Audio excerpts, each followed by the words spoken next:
सलाम पाकिस्तान 24 न्यूज़ में आपको खुशामदीद कहते हैं। मैं हूं ज़िशान बशीर और इस बुलेटिन में मेरा साथ देंगी मलिका सलीम, जो कि अपने घर पर मौजूद हैं और वहीं से फ़राइज़ सर अंजाम दे रही हैं। हेडलाइंस आप जान चुके, खबरों की तफसीलात की जानिब बढ़ते हैं और सबसे पहले आपको बताएं कि वफाकी वज़ीर इत्तलात सेनेटर शिबली फराज से बरतानवी high commissioner doctor Christian Turner ने मुलाकात की है। मुलाकात में कोरोना से मुतालिक आगाही पैदा करने की कोशिशों पर तबादला ख्याल किया गया है। बरतानवी हाई कमिश्नर का कहना था कि बरतानवी साइंसदान और तिब्बी माहिरीन एंटी कोरोना वैक्सीन तैयार करने के लिए ठोस कोशिशें कर रहे हैं, जबकि कोरोना के पेश नज़र लोगों की हिफाजत बरतानवी हुकूमत की अव्वलीन तरजीह है।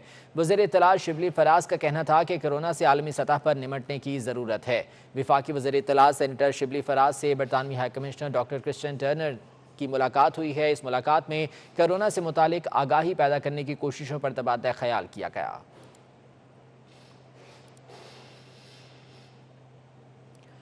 Chairman Peoples Party Bilawal Bhutto ने वफाकी हुकूमत की पॉलिसियों पर शदीद तनकीद की है। कहते हैं दुनिया में कहीं भी अवाम की जानों पर मईशत को तरजीह नहीं दी गई, लेकिन वफाकी हुकूमत ने पहले दिन से ये पैगाम दिया कि अवाम की जानों और तिब्बी अमले को रिलीफ देने से ज़्यादा अहम कंस्ट्रक्शन इंडस्ट्री है।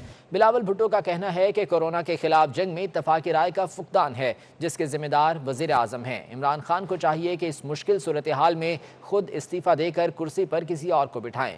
बिलावल भुट्टो का कहना था कि सूबे अपने वसाइल के मुताबिक कोरोना से मुकाबला कर रहे हैं। पहले 2 हफ्ते का लॉकडाउन कामयाब रहा और उसके नताइज मिले। हम कम वसाइल के बावजूद काफ़ी हद तक कामयाब हुए हैं। सिंध में फ़ेज़ 2 शुरू कर रहे हैं, जिसके लिए सबके ताउन की ज़रूरत है। Chairman Peoples Party Bilawal Bhutto Zardari ने वफाकी हुकूमत की पॉलिसियों को कड़ी तनकीद का निशाना बनाया है। कहते हैं कि दुनिया में कहीं भी अवाम की जानों पर मईशत को तरजीह नहीं दी गई, लेकिन वफाकी हुकूमत ने पहले दिन से ये पैगाम दिया कि अवाम की जानों और तिब्बी अमले को रिलीफ देने से ज़्यादा अहम कंस्ट्रक्शन इंडस्ट्री है। उन्होंने कहा कि कोरोना के खिलाफ जंग में इत्तफाक़ राय का फुकदान है और इसके जिम्मेदार वज़ीर आज़म हैं। इमरान खान को चाहिए कि इस मुश्किल सूरत हाल में खुद इस्तीफ़ा देकर कुर्सी पर किसी और को बिठाएं।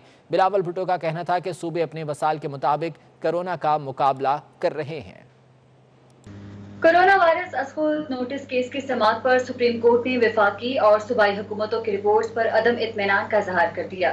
चीफ जस्टिस ने तहकीकाती इदारों की कारकर्दगी पर भी सवाल उठा दिया। रिमार्क्स में कहा कि कहीं शफाफियत नजर नहीं आ रही।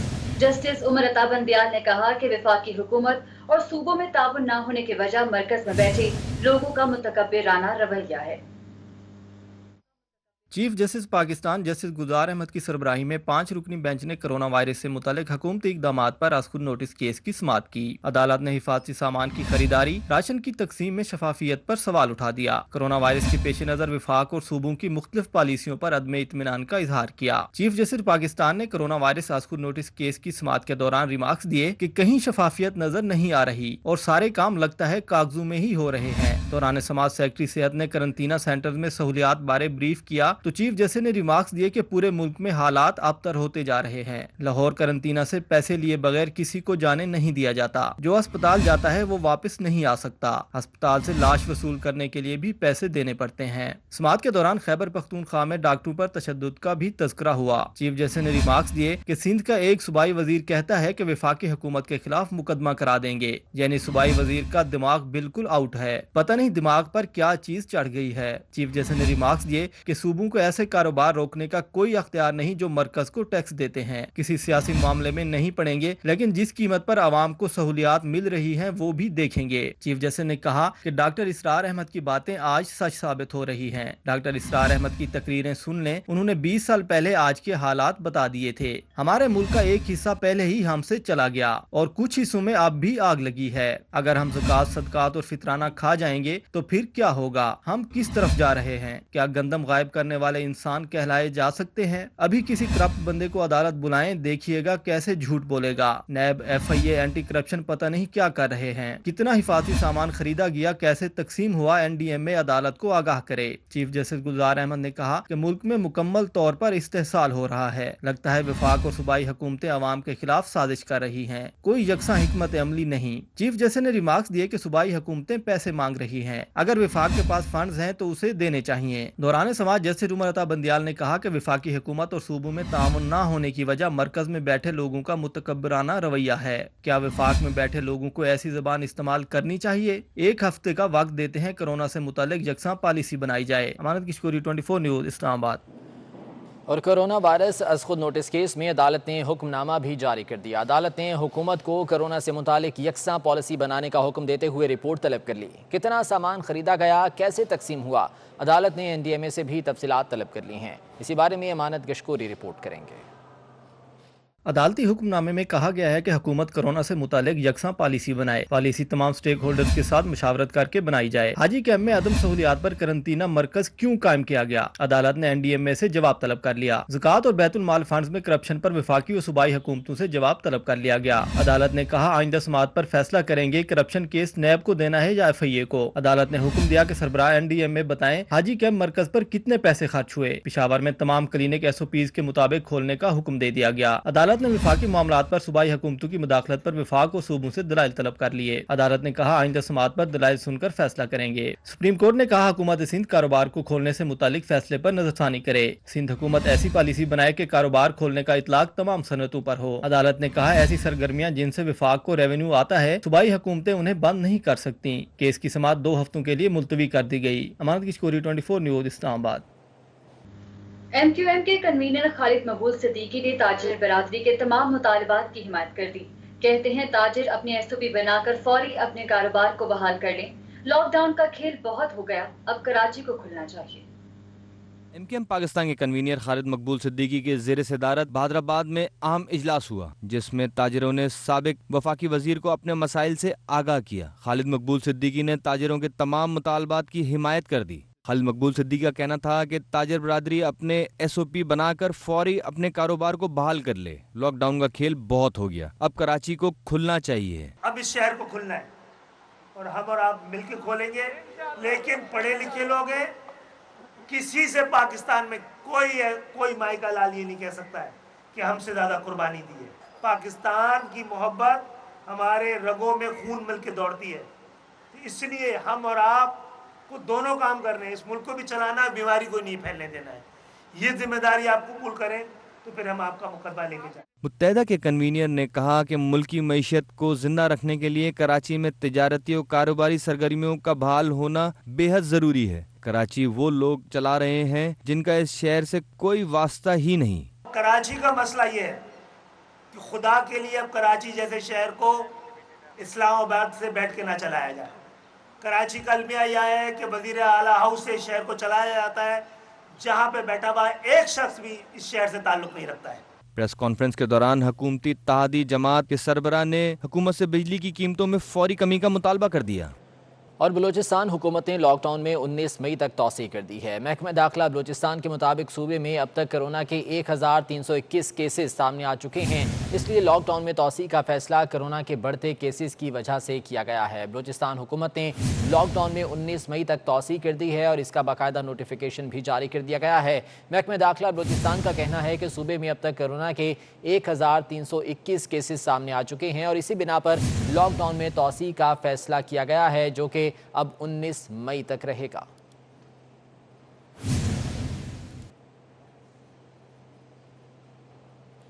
डॉक्टर फुरकान को वेंटिलेटर फराहम न किए जाने की खबरों में सदाकत नहीं है। तर्जुमान सिंध हुकूमत बैरिस्टर मुर्तज़ा वहाब ने ट्वीट किया है, जिसमें उनका कहना है कि कोरोना मरीजों के लिए आज भी 283 वेंटिलेटर्स मौजूद हैं।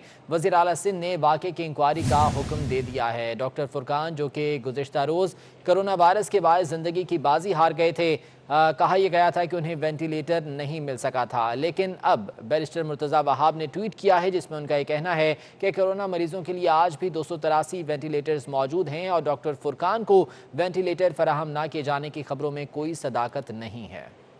कोरोना वायरस की वबा से शदीद मुतासरा मुल्क इटली में लॉकडाउन में आज से नरमी कर दी गई है। अतालवी हुकूमत ने 8 हफ्तों बाद लॉकडाउन में नरमी करते हुए ऐलान किया है कि काम के गर्ज से लोग अपने घर से बाहर जा सकते हैं। अतालवी हुकूमत ने डॉक्टर्स या शोबा सेहत से वाबस्ता अफराद को भी घर से बाहर निकलने की इजाज़त दे दी है, जबकि ज़रूरियात ज़िंदगी की चीज़ों के लिए भी घर से निकलने की इजाज़त होगी। रेस्टोरेंट्स और पिज़्ज़ा शॉप्स को डिलीवरी के लिए खोलने की इजाज़त दी गई है, ताहम इकट्ठे होकर खाना खाने पर पाबंदी बरकरार रहेगी। कोरोना वायरस की वबा से शदीद मुतासरा मुल्क इटली में लॉकडाउन जा रही है। अतालवी 8 लॉकडाउन नरमी की है और ऐलान किया है कि काम के घर से लोग अपने घरों से बाहर जा सकते हैं। अतालवी हुकूमत ने डॉक्टर्स या शोबा सेहत से वाबस्ता अफराद को भी घर से बाहर निकलने की इजाज़त दे दी है।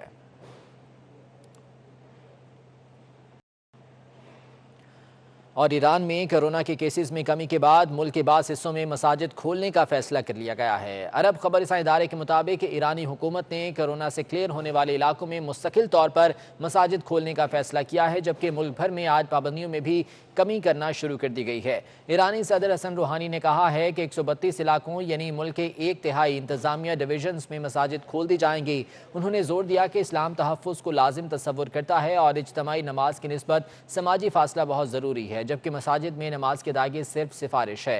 ईरानी वजारत सेहत के तर्जुमान का कहना है कि मुल्क में 24 घंटों के दौरान 47 अफराद कोरोना से हलाक हुए, जो गुज़श्ता 55 रोज़ के दौरान सबसे कम शरह अमवात है। शोएब अख्तर ने साबिक कप्तान इमरान खान को अपना ड्रीम पार्टनर चुन लिया। कहते हैं कि इमरान खान के साथ बॉलिंग कराना ख्वाब था। नए टैलेंट में शोएब अख्तर ने नसीम शाह का इंतखाब किया। बात ये हो रही थी कि किस पेयर के साथ मैं अपना पेयर बनाना चाहूंगा, कि नए और पुराने दोनों में से कौन सा होगा, और अगर मैं पुराना फास्ट बॉलर पिक करूं, मैं किसके साथ बॉलिंग करना चाहूंगा। तो मेरे ख्याल से अगर मैं बड़ा खुशकिस्मत होता अगर मेरे साथ होते इमरान खान होते, और एक वो अपनी पीक पे होते और मैं भी अपनी पीक पे होता, और अगर वो एक तरफ से बॉलिंग कर रहे होते और एक तरफ से मैं बॉलिंग कर रहा होता, दोनों की माइंडसेट एक होता कि हमने विकेटें नहीं छोड़नी। ये होता हमारा एटीट्यूड। अगर दूसरा कोई नया बॉलर अगर जो मेरे एटीट्यूड का बन सकता है और उसमें इतना ही गुस्सा हो सकता है और डरा सकता है, वो हो सकता है नसीम शाह और शोएब अख्तर। तो मेरा पुराना होगा इमरान खान और मैं, और नए में से नसीम शाह और शोएब अख्तर होंगे थी, लेकिन ड्यूटी पर मौजूद अमले ने बरवक्त कार्रवाई करते हुए इस आग पर काबू पा लिया। इलामिया में मजीद कहा गया कि आग से कमरे में एक मेज़, कुर्सी और सोफे को नुकसान पहुंचा है, ताहम तफ्तीशी मुकदमात का रिकॉर्ड बिल्कुल महफूज है।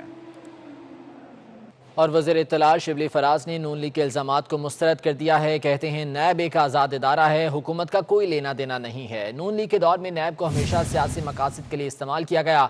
इमरान खान ने इदारों को अफराद की बजाय कानून के मातहत किया है। वज़ीर इत्तला शिबली फराज का बयान सामने आया है, जिसमें उन्होंने नून लीग के इल्ज़ामात को मुस्तरद कर दिया है। उनका कहना है कि नैब एक आज़ाद इदारा है और हुकूमत का इससे कोई लेना देना नहीं है।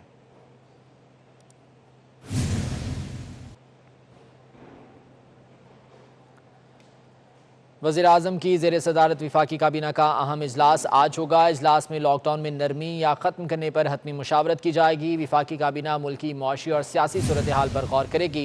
इसी बारे में मज़ीद तफसीलात जान लेते हैं। अवैस कियानी हमारे साथ मौजूद हैं। अवैस कियानी, आगाह कीजिएगा, इजलास का क्या एजेंडा है? सुबह 11:30 बजे जो है वो इजलास होगा, जिसको पीएम जो है चेयर करेंगे, और इसमें लॉकडाउन में नरमी या ख़त्म करने पर हतमी मुशावरत होगी। काबीना जो है मुल्क की माशी और सियासी सूरत पर गौर करेगी। इसके साथ जो एहसास प्रोग्राम के तहत जो रिलीफ पैकेज में पेशरफ्त का जायजा लिया जाएगा, काबीना इसका जायजा लेगी। साथ ही साथ जो छोटे कारोबार के और साथ जो सनती और कमर्शियल बिजली कनेक्शन में रियायत पर बात होगी। इसके साथ जो पार्लियामेंट के जो किरदार को बढ़ाने पर मुशावरत होगी, और 5 नुकाती एजेंडा इसके साथ एडिशनल है। और इसके साथ काबीना को मकामी तौर पर तैयार जो मास्क, सैनिटाइजर, हिफाजती आलात पर जो ब्रीफिंग दी जाएगी। और जो काबीना जो वफाकी काबीना है वो इजलास में काबीना के जो फैसलों पर अमल दरामद का जायजा भी लेगी। और इसके साथ जो एक एजेंडा है जिसमें वापडा की मेंबर फाइनेंस की तकर्री उसमें शामिल है। काबीना कैबिनेट फैसलों पर अमल दरामद का जायजा लेने के साथ साथ जो 2 माह तक बगैर और जो वॉशिंग के नोट भिजवाने के लिए जो समरी जो है वो काबीना को अरसाल की जाएगी। और इसके साथ जो वफाकी काबीना की जाने ठीक है अवैस कियानी, साथ ही रहिएगा। एक और अहम खबर अपने नाज़रीन के साथ शेयर करेंगे। हुकूमत ने ओवरसीज़ पाकिस्तानियों को इंटरनेट वोटिंग का हक देने का फैसला कर लिया है। बायोमेट्रिक और इंटरनेट वोटिंग का अमली मुजाहरा देखने के बाद सिस्टम मंजूर कर लिया गया। वज़ीर आज़म के मुआविन ख़ुसूसी जुल्फ़ी बुखारी ने कहा कि ओवरसीज़ पाकिस्तानियों का दरीना मुतालबा बहुत जल्द पूरा करने जा रहे हैं। अवैस कियानी बताएगा, इस ज़मन में क्या तफसीलात हैं? जी बिल्कुल, ओवरसीज पाकिस्तानियों को वोटिंग हकूक देने के सिलसिले में बड़ी पेशरफ्त सामने आई है, और हुकूमत का ओवरसीज पाकिस्तानियों को इंटरनेट वोटिंग का हक देने का फैसला हुआ है। इसमें बायोमेट्रिक और इंटरनेट वोटिंग का अमली मुजाहरा देखने के बाद सिस्टम मंजूर कर लिया गया है। और बैरून मुल्क पाकिस्तानियों को वोटिंग का हक दिलवाने के लिए जो एक अहम इजलास हुआ है, मामले ख़ुसूसी जुल्फ़ी बुखारी और जो इसके साथ बाबर अवान की भी इसमें शिरकत हुई है। चेयरमैन नादरा और इलेक्शन कमीशन के हुकाम भी इसमें शरीक थे, और इलेक्शन कमीशन की जानिब से इलेक्ट्रॉनिक वोटिंग तरीक़ाकार का अमली मुजाहरा किया गया। पार्लियामेंट में इलेक्शन कमीशन की रिपोर्ट को मौजू मौजूद बहस बनाने के लिए इकदाम का फैसला हुआ है और मामले खुसूसी जुल्फिकार बुखारी की आई वोटिंग का जो तरीकाकार मजीद आसान और सहल बनाने की दरख्वास्त हुई है और इसके साथ ही ओवरसीज पाकिस्तानियों का दरीना मुतालबा है वो बहुत जल्द पूरा कर लेंगे, ये जुल्फिकार बुखारी का कहना है। और इसके साथ ही साथ उनका कहना था कि तरीकाकार को बैरून मुल्क पाकिस्तानियों के लिए इंतहाई आसान रखा जाएगा। जुल्फिकार बुखारी ने यह भी बताया कि वज़ीर इमरान खान के विजन के मुताबिक बैरून मुल्क अहम जो हमवतनों का इनका हक दिलाया जाएगा और माजी में हुकूमतें अहम तरीन मामले को नजरअंदाज करती रही हैं और पीटीआई हुकूमत जो है वो ओवरसीज पाकिस्तानियों को फैसला साजी में शामिल करेगी। जुल्फिकार बुखारी का ये कहना है और बहुत जल्द जो है इस हवाले से ओवरसीज पाकिस्तानियों को एक बड़ी खुशखबरी मिलेगी। ठीक है अवैस कियानी, बहुत शुक्रिया इस बारे में तफसीलात से आगाह कर रहे थे। FC बलूचिस्तान की जानिब से मकरान डिवीज़न के ज़िला केच की तहसील बुलेदा में राशन की तकसीम की गई। राशन की तकसीम के दौरान कोरोना से बचाव के लिए समाजी फासले का खुसूसी एहतमाम किया गया। FC बलूचिस्तान और साउथ के सेक्टर हेडक्वार्टर साउथ ने तहसील बुलेदा में 113 विंग के जरिए 135 मुस्तहिक खानदानों में राशन तकसीम किया। इस मौके पर कोरोना से बचाव के लिए आगाही मुहिम भी चलाई गई। FC बलूचिस्तान की जानिब से मकरान डिवीज़न के ज़िला केच की तहसील बुलेदा में राशन तकसीम किया गया है और राशन की तकसीम के दौरान कोरोना से बचाव के लिए समाजी फासले का भी खुसूसी एहतमाम किया गया था।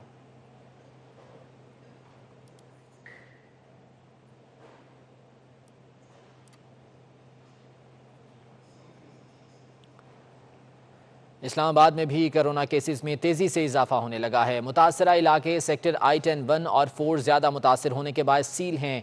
I-10 में 45, मज़ाफ़ाती इलाके तरलाई में 32 केसेस रिपोर्ट हो गए। इसी बारे में सदाम मांगड़ तफसीलात बताएंगे। शहरी इक़्तिदार में कोरोना ने कदम जमाने शुरू कर दिए। 400 से ज़ायद केसेस आने के बाद कई इलाकों को सील कर दिया गया। सबसे ज्यादा सेक्टर I-10, 1 और 4 मुतासर हुए हैं। सेक्टर I-10 में अब तक मजमूई तौर पर 45 केसेस सामने आ चुके हैं। मज़ाफ़ाती इलाके तरलाई में 32 केसेस रिपोर्ट हो चुके हैं। बारको में 31 जबकि लोई बीर में 25 केसेस रिपोर्ट हुए। अब तक इस्लामाबाद में 44 अफराद सेहतियाब हो चुके हैं जबकि 4 कोरोना की वजह से मौत के मुंह में चले गए। इंतजामिया की जानिब से I-10, G9, G10, G8, G9, F6, F7, F8 समेत दीगर मुतासर इलाकों को सील करके वहाँ स्प्रे भी किया जा रहा है। शहरियों को घरों में रहने की हिदायत की गई है। कैमरामैन आकिब जावेद के साथ सदाम मांगर, 24 न्यूज़ इस्लामाबाद। और इस्लामाबाद हाई कोर्ट ने मुल्क के निज़ाम इंसाफ पर संजीदा सवालात उठा दिए। इसी बारे में एहतशाम कयानी की रिपोर्ट देखिए। इस्लामाबाद हाई कोर्ट में कत्ल के मुकदमा का फैसला चीफ जस्टिस अतर मनुल्लाह और जस्टिस मियां गुल हसन औरंगजेब ने सुनाया। तहरीरी फैसले में लिखा गया कि मुल्जिमों को बगैर सबूत और शवाहिद के 10 साल कैद में रखा गया। मुल्क का क्रिमिनल जस्टिस सिस्टम तबाही के दहाने पर खड़ा है। निज़ाम इंसाफ की नाकामी आईनी हकूक की खिलाफ वर्जी की क्लासिक मिसाल है और इसके जिम्मेदार हुकूमत, पुलिस और अदलिया समेत सब हैं। तहरीरी फैसले में लिखा